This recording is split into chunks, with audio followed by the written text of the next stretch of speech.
আসসালামু আলাইকুম ভিউয়ার্স, দেখতে পাচ্ছেন আমার ছাদ বাগানে একটি হাজারি গোলাপে কত সুন্দর গোলাপ ফুল ফুটেছে। এই যে দেখুন,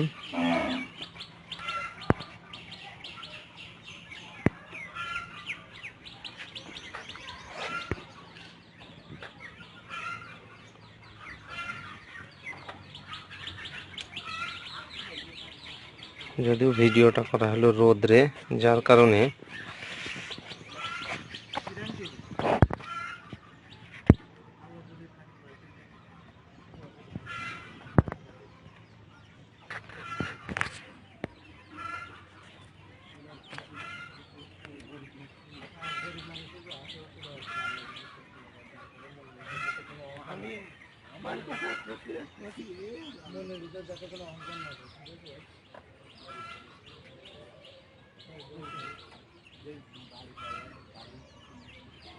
অনেক সুন্দর গোলাপ।